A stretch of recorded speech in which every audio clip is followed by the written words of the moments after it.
ആറ്റുകാൽ ക്ഷേത്രത്തിലെ കുത്തിയോട്ടം വിശ്വാസത്തിന്റെ പേരിലുള്ള കുറ്റകൃത്യമാണെന്ന തിരുവനന്തപുരത്തെ ബിജെപിയുടെ മേയർ സ്ഥാനാർത്ഥി ആർ ശ്രീലേഖയുടെ പഴയ കുറിപ്പ് പ്രചരണ ആയുധമാക്കി കോൺഗ്രസ്.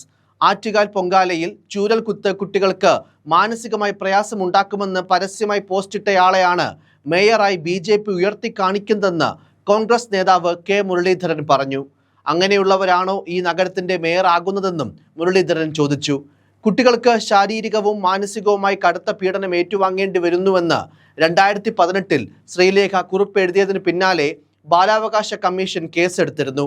വസ്തുതകൾ അറിയാതെയാണ് ശ്രീലേഖയുടെ പ്രതികരണമെന്ന് ക്ഷേത്ര ഭാരവാഹികൾ പറഞ്ഞിരുന്നു. ശ്രീലേഖയെ BJP സ്ഥാനാർത്ഥിയാക്കിയതിനെതിരെ കോൺഗ്രസ് നേതാവ് സന്ദീപ് വാര്യരും പ്രതികരിച്ചിരുന്നു. കുത്തിയോട്ടത്തിനെതിരെ ബാലാവകാശ കമ്മീഷനെ കൊണ്ട് കേസെടുപ്പിച്ച ശ്രീലേഖയ്ക്ക് വേണ്ടിയാണോ നിങ്ങൾ പ്രവർത്തിക്കുന്നതെന്ന് തിരുവനന്തപുരത്തെ ഹിന്ദു സംഘടനാ പ്രവർത്തകരോട് സന്ദീപ് ചോദ്യം ഉന്നയിച്ചിരുന്നു. ഇതിനു പിന്നാലെയാണ് കെ മുരളീധരനും വിഷയം ഏറ്റെടുത്തത്. കോൺഗ്രസിന്റെ പ്രചരണ വേദികളിലെല്ലാം ഈ വിഷയം ഉന്നയിക്കാനാണ് തീരുമാനം. അതേസമയം താൻ സ്ഥാനാർത്ഥിയായതിന്റെ പേടി കൊണ്ടാണ് ഇത്തരത്തിൽ പ്രചരണങ്ങൾ ആരംഭിച്ചിരിക്കുന്നതെന്നും അതേക്കുറിച്ചൊന്നും ചിന്തിക്കുന്നില്ലെന്നും ആർ ശ്രീലേഖ പ്രതികരിച്ചു.